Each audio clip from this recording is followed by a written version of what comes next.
اس دوران کوئی نہ کوئی ایسی چیز میڈیا کے ذریعے ضرور پھیلائی جانی ہے جو اس کی پریس ریلیز کے اندر یا پروسیڈنگ پہ ریفلیکٹ کر سکے۔ حکمرانوں کو پکڑنا چاہیے جو خود تو ٹیکس چوری کرتے ہیں لیکن عوام کا گلا جو ہے نا اس کے اوپر ہر وقت چھری رکھنے کو تیار رہتے ہیں۔ اگر کسی کو بنگلہ دیش ماڈل کا شوق ہے تو وہ شوق پورا کر لے، اس کا جو بیک لیش ہوگا وہ انہی کی ذات کے اوپر گرے گا۔ ایک بیڈ امیج ہے، اس کو مسلم لیگ نون فیس کر رہی ہے، لڑائیاں بھی زیادہ پنجاب میں ہیں، تو اب یہ بلاول کو غصہ آنے کی اتنی وجہ کیا ہے؟ یہ اپنی نوعیت کا برطانیہ میں پہلا کیس ہے کہ واٹس ایپ کے اوپر میسج کرنے کے اوپر ایک شخص کو جرمانہ ہوا ہے عدالت کی طرف سے۔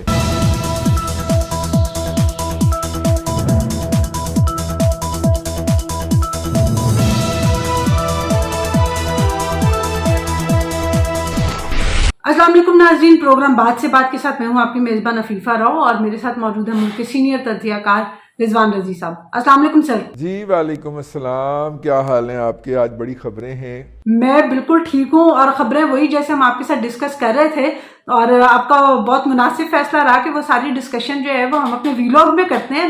تو آپ مجھے بتائیے کہ یہ جو اسٹیبلشمنٹ کی طرف سے خبر اڑائی جا رہی ہے کہ کسی وفاقی وزیر نے اسٹیٹمنٹ دے دی ہے اور وہ ایک ویب سائٹ نے پبلش بھی کر دی کہ جی اسٹیبلشمنٹ دونوں سے ناخوش ہے، جو بظاہر ایک چیز نظر بھی آ رہی ہے کہ شہباز شریف صاحب بھی اس طرح سے ڈیلیور کرنے میں ناکام رہے، عمران خان صاحب سے وہ ناخوش تھے، ظاہری بات ہے اس وجہ سے جو شہباز شریف کو لایا گیا، نہ پلان اے چلا نہ پلان بی چلا۔ تو اب یہ پلان سی جو ٹیکنوکریٹس کی گورنمنٹ کی صورت میں لانے کی تیاری کی جا رہی ہے، اور کہا یہ جا رہا ہے کہ یہ کوئی لمبا عرصہ چل سکتی ہے، اپروکسیمیٹلی 2 سال تک۔ تو آپ کو کیا لگتا ہے کہ واقعی اس خبر میں کوئی سچائی ہے، یا بس ایک یہ شگوفہ چھوڑا گیا ہے جیسے ہمارے وزراء اکثر چھوڑ دیتے ہیں، اور اس کے بعد اور کیونکہ نام ظاہر نہیں کیا گیا تو یہ خبر بس ایسے ہی ایک ٹیسٹر کے طور پہ چلے گی اور اس کے بعد ختم ہو جائے گی؟ دیکھیے، اس خبر کا ایک پس منظر ہے جس کو ہمیں سمجھنا چاہیے اس کے اوپر، اس کو ٹیک اپ کرنے سے پہلے یا اس پہ تبصرہ کرنے سے پہلے۔ پس منظر یہ ہے کہ آج کور کمانڈر میٹنگ تھی، اور یہ میڈن کور کمانڈر میٹنگ ہے جنرل عاصم منیر صاحب کے فل چیف آف آرمی سٹاف بننے کے بعد یہ ان کی پہلی میٹنگ ہے۔ اچھا، جب آخری 2-3 ماہ رہ گئے تھے نا جنرل قمر جاوید باجوہ صاحب کے، تو وہ اس میٹنگ کو اٹھا کے 17-18 کے ارد گرد لے گئے تھے۔ یہ ہر ماہ میٹنگ ہوتی ہے اور تقریباً یہی 28, 29, 30 کی تاریخوں میں ہی ہوتی ہے، 27, 28, 29 ان تاریخوں میں ہوتی ہے۔ تو ایک تو وہ عاصم منیر صاحب واپس اس کا شیڈول واپس لے کے آئے ہیں۔ اس کور کمانڈر میٹنگ کے حوالے سے بہت زیادہ ہائپ کریٹ کر رکھی ہے ہمارے پی ٹی آئی کے دوستوں نے، اور خاص طور پہ ان کے جو اوورسیز ہیں، ایک وہ صاحب جو میجر صاحب ہیں، کوئی برطانیہ میں سیاسی پناہ لے کے بیٹھے ہوئے ہیں، وہ جو بھاگ گئے تھے پاکستان سے، جو آپ کو اور مجھے کہتے تھے کہ ہم عادل راجہ صاحب، جی آپ کو اور مجھے کہتے تھے کہ ہم الٹی سیدھی خبریں اس لیے دیتے ہیں کہ ہمارے خلاف ایکشن ہو اور ہم جا کے برطانیہ میں یا کہیں پہ سیاسی پناہ لیں۔ وہ سب سے پہلے خود بھاگے، ٹھیک ہے، خود سیاسی پناہ میں۔ ہاں، انہوں نے بھی، اور امریکہ سے بھی کچھ ریٹائرڈ صحافی حضرات نے بھی اس میٹنگ کے بارے میں بڑی ہائپ کریٹ کر رکھی تھی، اور ہائپ یہ تھی کہ جناب یہاں پہ عمران احمد خان نیازی صاحب کے خلاف ایکشن کا فیصلہ ہوگا، اور یہ ایجنڈا عاصم منیر صاحب لے کے جا رہے ہیں۔ یہاں پہ میں یہ بھی بتاتا چلوں کہ اگرچہ عمران خان صاحب نے اپنے مقامی لوگوں کو، سوشل میڈیا کے لوگوں کو منع کر دیا ہے کہ آپ نے عاصم منیر صاحب کے خلاف کوئی بات نہیں کرنی، لیکن ان کے جو اوورسیز اکاؤنٹ ہیں، جیسے doctor Fatima P T I UK سے آپریٹ ہوتا ہے، پتہ نہیں اس کے پیچھے ڈاکٹر فاطمہ ہے بھی کہ نہیں ہے، لیکن آپریٹ وہاں سے ہوتا ہے۔ وجاہت تیس خان صاحب جو کہ پی ٹی آئی کے بہت زیادہ سپورٹر رہے ہیں، بلکہ جو 5th جنریشن ہائیبرڈ وار کے جو کمانڈرز تھے، مجاہد تھے، جرنیل تھے، ان میں ان کا شمار ہوتا تھا وہ۔ پھر ہمارے ایک ریٹائر بابا جی بیٹھے ہوئے ہیں وہاں پہ، شاہین صبائی صاحب، یہ اس طرح کے بہت سارے ایسے لوگ جو اوورسیز ہیں، انہوں نے ایک دم سے یہ تبصرہ کرنا شروع کر دیا کہ یہ کور کمانڈر میٹنگ بہت امپورٹنٹ ہوگی۔ ابھی وہ میٹنگ جاری ہے، میرا خیال ہے کل بھی شاید جاری تھی، آج بھی جاری ہے۔ اس دوران کوئی نہ کوئی ایسی چیز میڈیا کے ذریعے ضرور پھیلائی جانی ہے جو اس کی پریس ریلیز کے اندر یا پروسیڈنگ پہ ریفلیکٹ کر سکے، ٹھیک ہے۔ تو میں یہ والی خبر جو ہے، جو نیا پاکستان یا نیا دور جس نے بھی چھاپی ہے، میں اس کو اس کیمپین کا حصہ سمجھتا ہوں کہ اس میٹنگ کی پروسیڈنگز کے اوپر اثر انداز ہوا جائے، اور جو ہے مطلب کہ وہ اور کچھ کریں نہ کریں اس کی تو کلیریفیکیشن جاری کریں. اب آ جائیے اس خبر کے کانٹینٹ کے اوپر. دیکھیے یہ بہت پرانی خواہش ہے 2 سال کے لیے ٹیکنوکریٹ کا جو سیٹ اپ لانے کا, اور یہ اس کو بنگلہ دیش ماڈل بھی کہتے ہیں. بنگلہ دیش میں وہاں کی فوج نے یہ کیا تھا, اور پھر اس کے بعد الیکشن ہوئے تھے, اور الیکشن میں پھر حسینہ واجد جیت کے آئی تھی جو اینٹی فوج سمجھی جاتی ہے. حسینہ واجد صاحبہ نے ان کے جو ریگولر جرنیل تھے ان میں سے کسی کو چیف آف آرمی سٹاف نہیں لگایا. انہوں نے آنے کے بعد جب پہلا موقع ملا تو انہوں نے وہاں کی جو بارڈر سیکیورٹی فورس ہے جو کہ پیرا ملٹری فورس سمجھی جاتی ہے, اور جس کے جو جرنیل صاحب ہوتے ہیں وہ چیف نہیں بن سکتے, ان کو چیف بنایا اور 3 ایکسٹینشنیں دیں انہوں نے ان جرنیل صاحب کو. اس دوران جتنے بھی کوئی ترم خان جرنیل صاحبان تھے وہ ریٹائر ہو کے گھر چلے گئے. ٹھیک ہے, تو اگر کسی کو, میں اب بات کے دوسرے میرٹ پہ آ رہا ہوں, اگر کسی کو بنگلہ دیش ماڈل کا شوق ہے تو وہ شوق پورا کر لے, اس کا جو بیک لیش ہوگا وہ انہی کی ذات کے اوپر گرے گا. ٹھیک ہے, ہمارا تو بیڑا گرک ہے نا پہلے ہی, تو وہ بھی ہوگا. تو میرا مطلب یہ ہے کہ یہ اس طرح کی تتونیاں, اس کو مجھے کہنے کی اجازت دیجیے, وہ پھیلائی جاتی ہیں اس طرح کے اہم واقعے کے اوپر. میں اس کو اس پرسپیکٹو میں دیکھتا ہوں اور اس کو کچھ سنجیدہ لینے کی ضرورت نہیں ہے. یہ بھاری پتھر, دیکھیے 3 سال کی انٹرم گورنمنٹ ٹیکنوکریٹ کی اور صدارتی نظام, یہ وہ چیزیں ہیں جو جب بھی ہمارے اسٹیبلشمنٹ کا دل کرتا ہے اس کے ریٹائر حضرات نکال کے بیٹھ جاتے ہیں. ابھی پچھلے دنوں جنرل طارق صاحب, آپ کو یاد نہیں ہے, صدارتی نظام کے لیے وہ بہت بڑا ڈائلاگ کرتے پھر رہے تھے اور ٹی وی پروگراموں میں جاتے ہوئے پائے جا رہے تھے, تو پھر ایک دم جھاگ کی طرح بیٹھ گئے نا. تو بہرحال اس کو بھی ایسے ہی لیا جائے. یہ بیسیکلی جو کور کمانڈر میٹنگ ہے اس کے ایجنڈے پہ اثر انداز ہونے کی ناکام کوشش ہے. سر یہ تو چلیں آپ کی بات میں جو ہے واقعی دم ہے, اور یہ سارا جو ہے اس پہ اثر انداز ہونے کی کوشش کی جا رہی ہے. لیکن کل جو بلاول بھٹو نے سپیچ کی اور بے نظیر صاحبہ کی برسی کے موقع پہ, اس میں بے نظیر سے زیادہ جو ہے وہ عمران خان صاحب کا ذکر تھا. تو یہ بلاول اتنے غصے میں کس لیے ہیں؟ دیکھیے حالانکہ پیپلز پارٹی اس وقت بڑی پرسکون نظر آتی ہے, بڑی خاموشی کے ساتھ وہ اپنے کام پہ لگے ہوئے ہیں. جو مشکلات ہیں یا جو ایک بیڈ امیج ہے اس کو مسلم لیگ نون فیس کر رہی ہے, لڑائیاں بھی زیادہ پنجاب میں ہیں. تو اب یہ بلاول کو غصہ آنے کی اتنی وجہ کیا ہے؟ دیکھیے بات یہ ہے کہ یہ جو سپیچ تھی ان کی, یہ ہر سال ہوتی ہے. جب زرداری صاحب یہ سپیچ کیا کرتے تھے تو وہ اس طرح کی سپیچ کے اندر جب نواز شریف صاحب حکمران تھے تو ان پہ برسا کرتے تھے. اسی طرح کی ایک سپیچ کے اندر انہوں نے یہ بھی کہا تھا کہ پنجاب کے اندر آئندہ چیف منسٹر پیپلز پارٹی کا ہوگا. پھر انہوں نے یہ بھی کہا تھا کہ جناب وفاق کی حکومت ہم بنائیں گے, جو کہ وہ نہیں بنا سکے, عمران خان آ گئے. تو انہوں نے پیپلز پارٹی کی قیادت نے بڑی ہی معذرت کے ساتھ اس موقع کے اوپر بڑی بات کرنی ہوتی ہے, کوئی بڑی بات کرنی ہوتی ہے جو اخبارات کی زینت بن سکے. اب مسئلہ یہ ہے کہ جس بات کا انہوں نے حوالہ دیا ہے, جس کے اوپر وہ بہت زیادہ تپے ہیں جس کو کہنا چاہیے, وہ یہ تھا کہ جناب پاکستان کی جیلوں کے اندر جو دہشت گردی کے حوالے سے لوگ گرفتار تھے ان کو طالبان کے ساتھ مذاکرات کے بعد چھوڑا گیا. تو انہوں نے اس کی ذمہ داری عمران خان صاحب پہ ڈالی کیونکہ عمران خان صاحب کی حکومت تھی. لیکن وہ اس بات کو نظر انداز نہیں کر سکتے کہ چھوڑنے کے اندر عمران خان صاحب کا کوئی کردار نہیں تھا. اور جن میٹنگز کے اندر یہ فیصلے ہو رہے تھے ان میٹنگز میں بلاول صاحب بھی جایا کرتے تھے. اگرچہ ان کی وہاں پہ بھی لڑائی ہو جاتی تھی, لیکن یہ کہتے تھے کہ جناب اگر آپ نے سب کچھ کر لیا ہے تو پھر ہمیں کس لیے بلایا ہے. ٹھیک ہے نا, آپ نے ان کے ساتھ مذاکرات بھی کر لیے, مذاکرات کے اندر آپ نے ان کے بندے چھوڑنے کی بھی بات کر لی, جو ان کے بندے مارے گئے ہیں اس کا خون بہا دینے کی بھی بات کر لی. اب آپ ہمیں کہتے ہیں معاملہ سنبھال لیں, تو ہمارے سنبھالنے کے لیے رہ کیا گیا ہے؟ سارا کچھ تو آپ مان آئے ہیں ان کے ساتھ. ٹھیک ہے, بالکل. اگر آپ کو میں یاد دلاؤں تو ان دنوں کے اندر کور کمانڈر پشاور کو اسپیشل اختیارات دیے گئے ہوئے تھے کہ وہ جا کے کابل میں ٹی ٹی پی کی لیڈرشپ کے ساتھ مذاکرات کرے. یہ بالکل ان کی تصویریں بھی سامنے آئی تھیں, ان کی تصاویر بھی سامنے آئی. جی جی جی وہی بات. اب مسئلہ یہ ہے کہ اس سے پہلے ادارے کی پالیسی یہ تھی کہ ہم نے ٹی ٹی پی کے ساتھ براہ راست انٹریکٹ نہیں کرنا. یہ تحریک طالبان افغانستان کی ذمہ داری ہونی چاہیے کہ وہ ان کو لگام ڈالے, وہ ان کو قابو کرے. ہم نے ان کے ساتھ مذاکرات کرنا ہے, ٹھیک ہے. تو ان کے بارے میں مبینہ طور پہ یہ کہا جاتا ہے, فیض حمید صاحب کے بارے میں انہوں نے کہا یہ تو کوئی بات ہی نہیں ہے, تو اپنے بچے ہیں, میں تو ان کو یوں ہینڈل کر لوں گا تو یوں ہینڈل کر لوں گا, تو لہٰذا ہمیں ان کے ساتھ بھی بات چیت میں بیٹھ بات چیت کر لینی چاہیے, اس میں کوئی حرج نہیں ہے.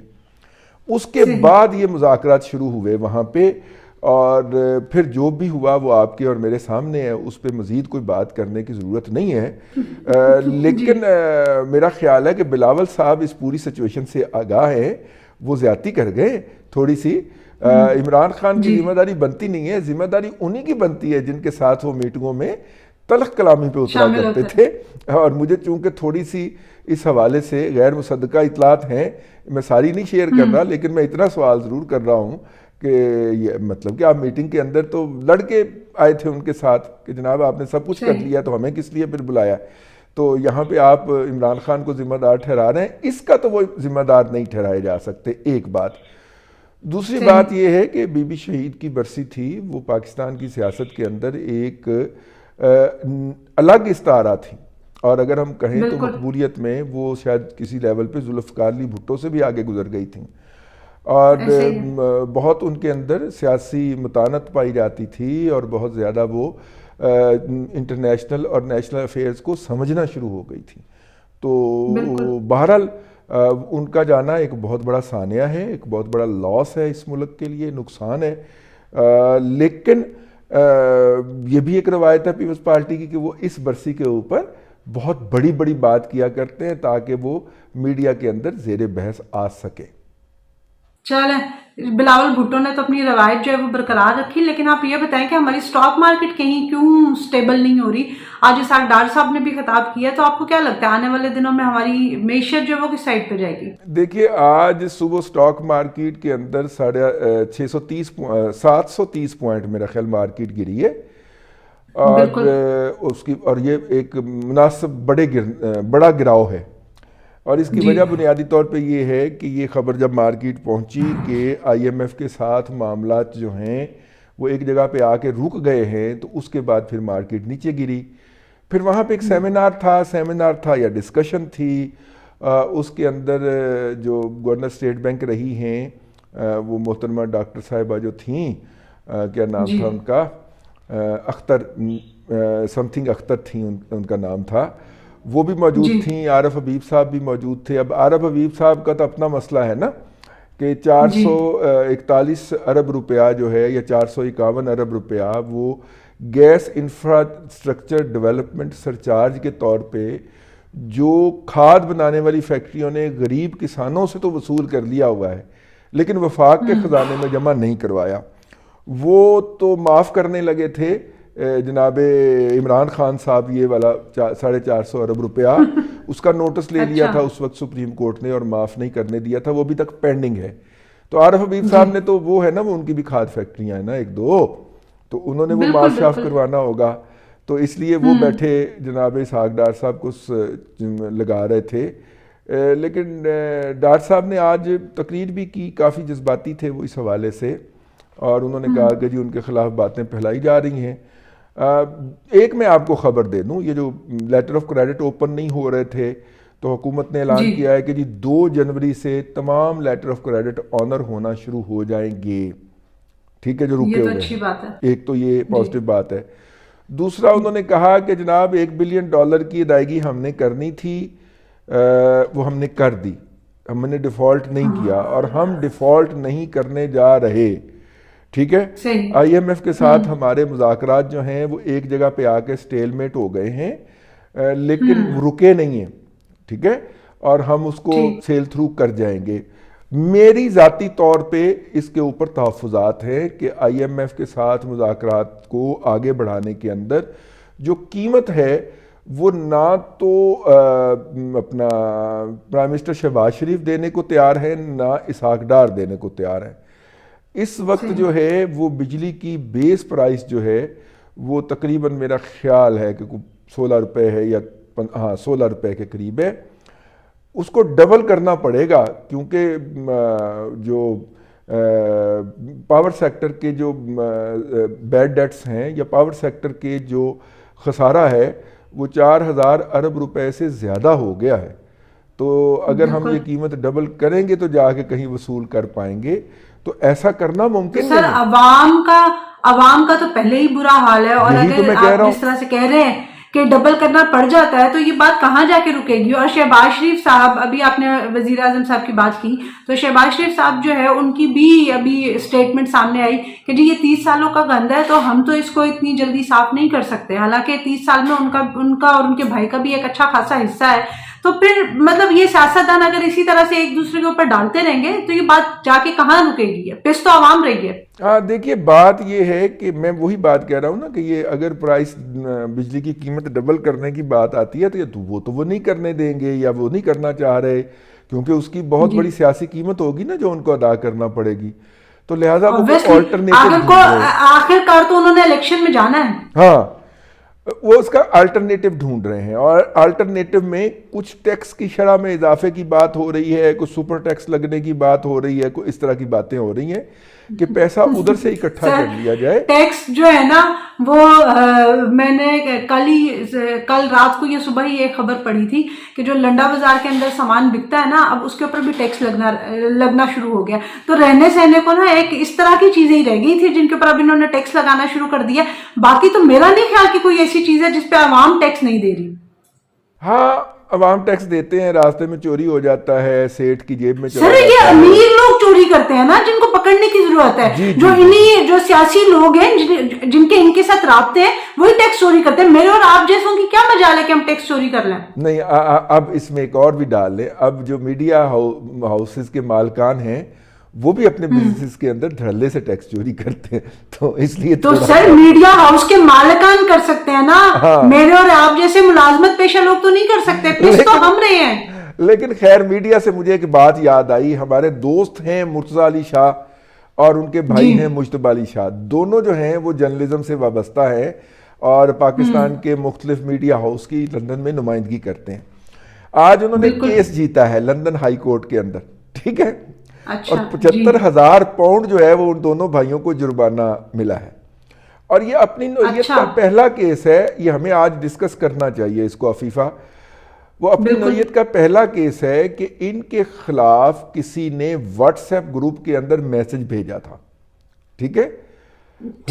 ہوا یہ تھا کہ یہاں پہ فہد ملک صاحب ایک صاحب تھے، بیرسٹر فہد ملک صاحب، وہ لندن میں قتل ہو گئے. اچھا، ان کے مبینہ قاتل کے اپنے وکیل کے ساتھ ایک پریس کانفرنس کر رہے تھے، اور پریس کانفرنس کے اندر لوگ آ گئے اور لوگوں نے آ کے تو وہاں پہ نعرے بازی کی اور کہا کہ جی آپ جو ہے وہ مقتول کے قتل کے اوپر پردہ ڈالنا چاہ رہے ہیں، یہ پریس کانفرنسیں یا اس طرح کا کام کر کے یہ پاکستان جا کے تو انویسٹیگیشن کو جوائن کریں. اس پہ انہوں نے اپنے واٹس ایپ گروپوں، اپنے دوستوں کے واٹس ایپ گروپ میں ڈالا کہ ان لوگوں کو انسٹیگیٹ کیا تھا مرتضیٰ علی شاہ نے اور ان کے بھائی نے، اور انہیں بتایا تھا کہ ہم یہاں پہ پریس کانفرنس کر رہے ہیں، اس لیے وہ لوگ آئے. اب آپ دیکھیے اس کی سینسٹیوٹی کا احساس کیجئے ذرا. صرف یہ میسج ڈالنے کی بنیاد کے اوپر مرتضیٰ علی شاہ نے وہاں کی عدالت کا دروازہ کھٹکھٹایا کہ انہوں نے میرے کے اوپر بے بنیاد الزام لگایا ہے کہ میں لوگوں کو انسٹیگیٹ کر رہا ہوں، جو کہ میں نہیں کر رہا. 3 سال تک کیس چلا واٹس ایپ میسج کی بنیاد پہ. مرتضیٰ علی شاہ صاحب کو تو بہت بہت مبارکباد کہ وہ یہ کیس جیت گئے. لیکن اگر پاکستان میں اس نوعیت کے کیس ہونے لگے اور فیصلے آنے لگے نا تو یہاں تو میرے خیال ہر ایک پہ ہی مقدمہ ہو جائے گا. نہیں، میں اسی لیے کہہ رہا ہوں، میں جس بات کی طرف آپ کو لے کے آنا چاہ رہا ہوں کہ اب ہمیں واٹس ایپ میسیجز کرتے ہوئے، جو کہ ہم نارملی دیکھیں، میں بہت سارے میسیجز جو ہیں وہ واٹس ایپ کے اوپر پڑھ کے آگے فارورڈ کر دیتا ہوں، لیکن اگر مجھے وہ ٹویٹ کرنا پڑے یا فیس بک پوسٹ کرنا پڑے تو میں کبھی بھی وہ میسج نہ کروں، کبھی بھی نہ کریں. بالکل ٹھیک ہے. اب میں یہ بات جس طرف آپ کو اور اپنے ناظرین کو لانا چاہ رہا ہوں کہ اب ہمیں واٹس ایپ کے اوپر بھی محتاط ہونا پڑے گا، محتاط ہو جانا چاہیے. یہ اپنی نوعیت کا برطانیہ میں پہلا کیس ہے کہ واٹس ایپ کے اوپر میسج کرنے کے اوپر ایک شخص کو جرمانہ ہوا ہے عدالت کی طرف سے. یہ میں اس لیے بار بار کہہ رہا ہوں. میرے خیال سے تو صرف میرے خیال سے تو صرف ہمیں محتاط نہیں ہونا چاہیے، بلکہ ہمیں جو ہمارے بچے ہیں یا جو ہماری جو ینگ جنریشن ہے، ہمیں باقاعدہ کوئی کوڈ آف ایتھکس بنانے چاہیے کہ سوشل میڈیا ہو گیا، واٹس ایپ ہو گیا، باقی ساری چیزیں ہوگی، ان کو یوز کرنے کا کیا صحیح طریقہ ہے اور کس طرح سے استعمال کرنا چاہیے، تاکہ یہ گالی گلوچ کا، بلیک میلنگ کا اور ایک دوسرے پہ الزام تراشیوں کا اور اس طرح کی جھوٹی خبریں پھیلانے کا سلسلہ کہیں تو جا کے رکے۔ جی بالکل۔ اور عفیفہ دوسری بات یہ ہے کہ اس وقت دنیا کا سب سے بڑا ٹیررزم کے حوالے سے مسئلہ کیا ہے؟ داعش۔ جی، اور آپ کو شاید میرے سے زیادہ یہ علم ہے کہ داعش کی ریکروٹمنٹ جو ہوتی ہے وہ سوشل میڈیا کے ذریعے ہوتی ہے۔ وہ سوشل میڈیا کے ذریعے بچوں کو، ینگسٹرز کو کئی کیسز ہمارے سامنے آئے ہیں کہ بچیوں کو کس طرح سے انسٹیگیٹ کر کے اور ٹریپ کیا گیا، اور پھر باقی جو کچھ ہوا وہ پھر میڈیا نے دکھایا سب کو۔ اس لیے بہت ضروری ہے کہ ہمارے ہاں بھی پی ٹی اے جو ہے وہ خواب غفلت سے اٹھے اور اس طرح کے کانٹینٹ کے اوپر ایسے فیصلے آئیں جیسے مرتضیٰ علی شاہ صاحب نے جیتا ہے یا دوسرے ان کے بھائی مجتبیٰ علی شاہ صاحب نے جیتا ہے۔ تو سر یہ پی ٹی اے کو، خدا کا نام نے پی ٹی اے کو جو ہے وہ آپ نہ جگائیں، کیونکہ اگر وہ جاگ گئے تو انہوں نے کچھ نہیں کرنا، انہوں نے سارا کچھ اٹھا کے بند کر دینا ہے اور انہوں نے کچھ نہیں بنانا۔ جیسے پہلے یوٹیوب بند ہوا تھا نا، وہ اسی طرح سے بند ہو جائے گا۔ انہوں نے کچھ سکھانے کی، کوئی چیزوں کو صحیح کرنے کی یا کنٹرول کرنے کی کوشش نہیں کرنی۔ انہوں نے جیسے بسنت پہ ہم نے بسنت بند کر دی کیونکہ ڈور سے گلے کٹتے تھے، ایک ٹائم آیا تھا یوٹیوب کا، ہم نے یوٹیوب بند کر دی تھی۔ ہمارے پاس کوئی حل نہیں ہوتا، ہم صرف چیزوں کو بند کرنا جانتے ہیں۔ بالکل آپ صحیح کہہ رہے ہیں۔ اور یوٹیوب پہ ہم وہ جو 4 سال یا 3 سال بند رہی تھی، اس کے اندر ہم اتنے پیچھے رہ گئے ہیں۔ کانٹینٹ ہمارا یوٹیوب پہ بہت کم ہے، pro Pakistan content, Pakistan related content, کے اس کے حد کوئی نہیں ہے۔ اور دنیا کی بہت ساری اقوام ہم سے بہت آگے نکل گئی ہیں۔ سر انڈیا کو ہی دیکھ لیں، انڈیا کہاں سے کہاں پہنچ گیا، اور پاکستان جو ہے اس کو تو ابھی سمجھ آنا شروع ہوئی ہے کہ یوٹیوب پہ کام کیسے کرنا ہے۔ چلیے، بہرحال مرتضیٰ علی شاہ صاحب کو میری طرف سے اور عفیفہ کی طرف سے بہت بہت مبارکباد ہو۔